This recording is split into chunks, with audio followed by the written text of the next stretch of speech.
उत्तर प्रदेश के वकीलों को सबसे ज्यादा शिकायत अगर किसी से है इस वक्त तो वो है पुलिस वालों के बड़े दरोगा रहे हैं आर.एस. दारापुरी आईजी रहे हैं उत्तर प्रदेश में पुलिस के, और उन्होंने भी खूब डंडे चलाए हैं, चाहे वकील हो चाहे आम आदमी हो। मैं हूं कुमार सवेर और आप देख रहे हैं दुलत्ती में दारापुरी जी हमारे साथ आज मौजूद हैं। दारापुरी जी, आपका बहुत बहुत शुक्रिया। अब क्या आपको लगता है क्या किस तरीके से ये पूरा मामला है, कैसे भड़कता है ये पूरा विवाद, इसमें वकील कैसे आ जाते हैं और कैसे दोनों एक बीच में क्लैश कर देते हैं, जिसका अंजाम आम आदमी को बहुत बहुत ज्यादा भुगतना पड़ता है? देखिए, जहाँ तक मैंने जाना है, जब पढ़ा है कि वहाँ पर हापुड़ में वकील जो है वो किसी मुद्दे को लेके एक जुलूस इकट्ठा होकर जो है वो जिलाधिकारी के पास जो है जाना चाहते थे, और वो सड़क पर जा रहे थे जो है, तो पुलिस ने जो है वहाँ बीच में ही उनको रोका और उनके ऊपर बल प्रयोग किया, और जिससे एक लेडी वकील थी शायद जो है, उसके ऊपर उन्होंने लाठी चलाई, डंडा चलाया, उसका होंठ फट गया और खूनो खून हो गया। और उस पर जो वकील थे वो नेचुरली वो थोड़ा भड़क गए, तो इस पर पुलिस ने फिर और लाठीचार्ज किया, और जिसमें काफ़ी, जैसा आमतौर पर पुलिस लाठीचार्ज करती है उस तरीके से लाठीचार्ज किया गया। उसमें कई वकील जो है वो घायल हुए, और उसके बाद फिर ये वकील बनाम पुलिस जो है ये शुरू हो गया। वकील ने न्यायिक व्यवस्था में उत्तर प्रदेश को जाम कर दिया है, लेकिन उसकी बड़ी वजह वकीलों का कहना है कि वो पुलिस है।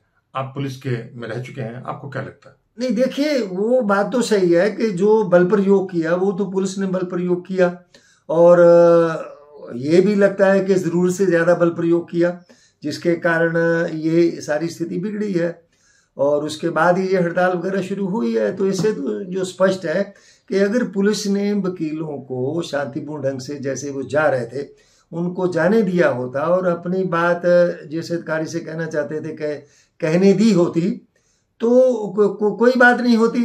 तो इसमें एक्चुअली जो पुलिस ने अननेसेसरी खामखा की जो बाधा उत्पन्न की और आपस में फिर भिड़ंत हुई, मैं समझता हूँ कि वही जिम्मेदार है इस बात के लिए आज जिस स्थिति का सामना उत्तर प्रदेश के लोग कर रहे हैं। तो जो हापुड़ में जो घटना हुई है, जिसको लेकर के विवाद खड़ा हो गया है, उसको पुलिस तरीके से आप जिम्मेदार मानते हैं पुलिस को? जी, बिल्कुल मैं मानता हूँ, क्योंकि जैसा हम जानते हैं कि हर एक नागरिक को या हर एक संगठन को शांतिपूर्ण ढंग से विरोध प्रदर्शन करने का अधिकार है।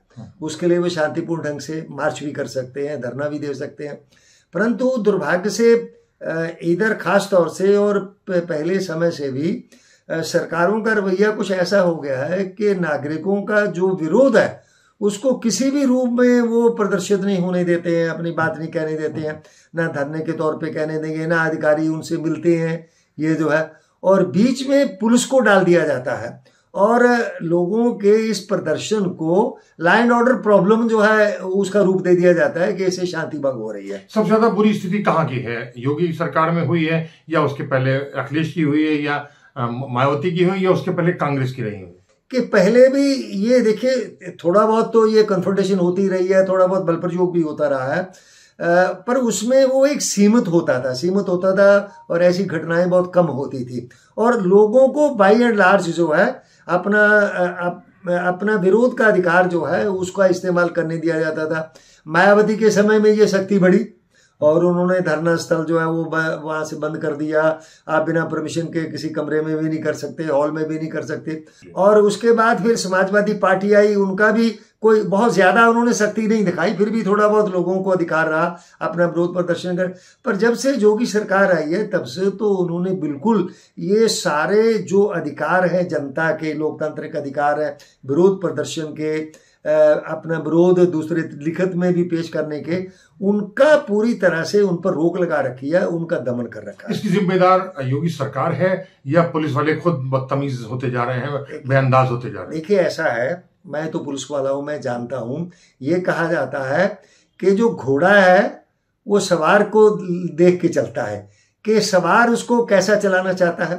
तो इस मामले में जो सवार है वो तो सरकार है। मैं भी 32 साल पुलिस विभाग में रहा हूँ। खैर ठीक है, जितना भी समय मुझे जिला स्तर पे रहने का मौका मिला, हम लोगों ने कभी इस तरह से ज्यादतियां करके लोगों को नहीं रोका था कि उनको घर से नहीं निकलने देना है, निकल आए तो लाठीचार्ज करना है, और लाठीचार्ज भी ऐसा करना है कि सबक सिखाना है। वो हमारे ज़माने में ये ऐसा नहीं होता था, बहुत रेयरली कभी लाठीचार्ज। परंतु जब से जोगी सरकार आई है तब से तो ऐसा आदेश हो गया कि हम आपको बिल्कुल कोई भी विरोध प्रदर्शन करने नहीं देंगे। कोई भी मतभेद वाली बात जो है वो सरकार के खिलाफ ना आलोचना करने देंगे, ना जुलूस निकालने देंगे, और आपको धरना भी नहीं देने देंगे। तो योगी सरकार आने के बाद जो पुलिस के माध्यम से होता है, पुलिस जो है जनता के अधिकारों की दमन करने की जो टेंडेंसी है या जो उसकी फ्रीक्वेंसी है वो बहुत ज्यादा बढ़ गई है। सरकार जैसा चलती है पुलिस वैसा चलती है। सरकार का जैसा आदेश होता है पुलिस वैसा ही चलती है, क्योंकि पुलिस तो सरकार की नौकर है, सरकार के अधीन है, और उस स्वतंत्र एक्शन जो है, स्वतंत्र कार्रवाई का अधिकार पुलिस के पास बहुत कम बचा है। बहुत कम आपने तुलना की है पुलिस की घोड़े से। घोड़ा तो एक जानवर होता है, तो क्या पुलिस बिल्कुल जानवर होती जा रही है? नहीं, देखिए, वो घोड़ा जो जानवर तो होता है पर बहुत समझदार जानवर होता है, और वो अपने मालिक के इशारे को, उसके आदेश को, उसकी एड़ को वो पूरा समझता है, उसके मुताबिक चलता है। पुलिस भी, मतलब मैं जानवर तो नहीं कह सकता, ये भी एक ह्यूमन बीइंग्स हैं, परंतु उनका जो इस्तेमाल है वो बिल्कुल वो गलत ढंग से हो रहा है। जो पुलिस की हर एक कार्रवाई कायदे कानून से बंधी होती है, उसके लिए नियम है, उसके लिए लॉ है।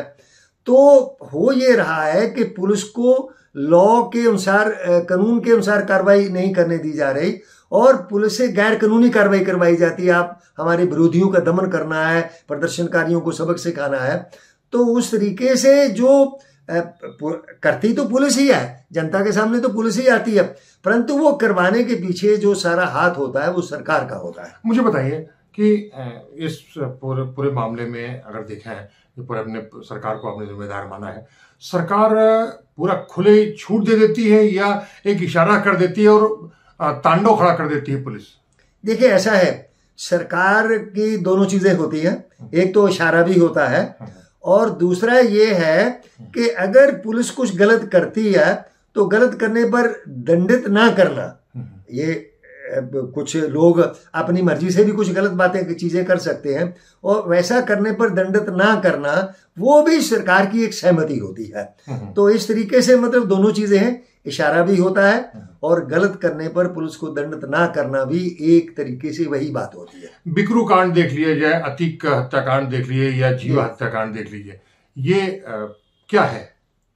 वो तो देखिए स्पष्ट दिखाई देता है कि आप बिकरू कांड जो है उसमें जो एनकाउंटर हुआ है वो सरकार की सहमति से हुआ है, और उसके बाद जो मतलब उसकी जो किलिंग की गई, जिसको कहा गया कि वो भाग रहा था, हथियार छीन लिया था, वो भी सरकार के इशारे। तो वो एनकाउंटर है या फर्जी एनकाउंटर? वो फर्जी एनकाउंटर है। भाई, ये कोई भी एक बच्चा भी समझ सकता है कि इतनी सारी पुलिस जो है गाड़ी में उसको बांध के ला रही, बीच में बिठा के ला रही है, तो कैसे गाड़ी पलट जाती है, और फिर कैसे वो पुलिस वालों का हथियार लेके भाग लेता है।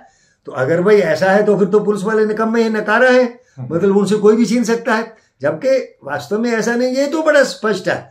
और तो जीवा में भी, जीवा हत्याकांड में भी और अतीक के हत्याकांड में भी वही, अतीक वाले में भी वही दिखाई देता है। जब आपको पता है कि उसको इतना बड़ा ज्यादा खतरा है, थ्रेट्स परसेप्शन है, तो आप उस तरीके से उसको ले कैसे गए? तो आप ये कहना चाहते हैं जो पुलिस का बेअंदाज लहजा है इस समय वकीलों के खिलाफ या आम आदमी के खिलाफ होता है, वो एक इशारा होता है, उस पर ज्यादा विस्फोट के तौर पर बाकी लोगों में पेनिट्रेट हो जाता है। वो तो देखिए ऐसा है कि जैसे वो कई बार कहते हैं ना, उंगली पकड़ के पौंचा पकड़ने वाली बात है। आप पुलिस को थोड़ी छूट देंगे, बाकी छूट तो वो खुद ले लेते हैं, क्योंकि उनके पास ऑलरेडी इतनी पावर है, इतना है, और ऊपर से अगर उनको गलत काम करके दंडित ना होने का आश्वासन मिल जाए तो फिर तो आप समझ लीजिए कि वो बिल्कुल निरंकुश हो जाते हैं। दारापुरी जी, मुझे जानकारी करना चाहता हूँ आपसे, आपकी नजर से समझना चाहता हूँ उस चीज को।